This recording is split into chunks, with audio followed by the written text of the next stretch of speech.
மேஷம் ஆரம்பிச்சிட்டிங்கன்னா மேஷ ராசி பெண்களுக்கு வந்து இந்த ஆடி மாதத்தில் ஒரு சிறப்பு என்னென்னா, இந்த ஆடி மாதத்தில் மற்ற கிரகங்கள்லாம் வைத்து தான் நம்ம சஞ்சாரம் கடன் தீரும். பெண்களுக்கு வந்து புது புது விஷயம் கிடைக்கும். வீடு இல்லை, நிலம் இல்லை, வாசல் இல்லைன்னா இந்த ஆடி மாத பலன்லேருந்து உங்களுக்கு இந்த மாதத்திலிருந்து நீங்கள் ஆரம்பிக்கக்கூடிய பூஜைகள் வந்து அடுத்த தை மாதத்துக்குள்ளாக உங்களுக்கு நிறைய விஷயங்கள் அனுகூலத்தை தரும்.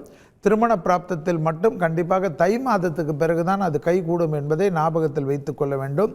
மேஷராசி பெண்கள் வந்து வெள்ளிக்கிழமையில் கண்டிப்பாக அம்மன் வழிபாடு வந்து இந்த ஆடி மாதத்திலிருந்து கொண்டாடுவது வந்து அவர்களுக்கு வந்து குடும்பத்தில் விருத்தி ஆகும். ஏன்னா 7ஆம் இடம் என்பது வெள்ளிக்கிழமையாக வரக்கூடிய காலகட்டம் என்பது சுக்கிரனுடைய ஆதிக்கம் வந்து மேஷத்துக்கு வந்து 7ஆம் இடம் என்பது வெள்ளிக்கிழமையாக வருவது சுக்கிரனுடைய வீடாக இருக்கக்கூடிய துளாராசியை கணக்கில் கொண்டு தான் அதில் கணக்கில் கொண்டு வேண்டும்.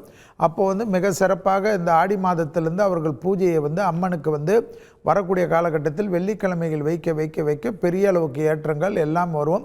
திருமண அமைப்பு மற்றும் புத்திர சந்தான அமைப்பு போன்ற விஷயங்கள் எல்லாம் வரக்கூடிய தை மாதத்திலிருந்து அவர்களுக்கு ஒன்றன் பின் ஒன்றாக வரும். எனவே ஆடி மாதத்தில் வெள்ளிக்கிழமை ரெகுலராக அம்மன் வழிபாடை வைத்து கொள்ளக்கூடிய பெண்கள், அது எந்த அம்மனாக இருக்கட்டும், குறிப்பாக அபிராமி அந்தாதியில் இருக்கக்கூடிய 101 பாடல் இருக்கிறது.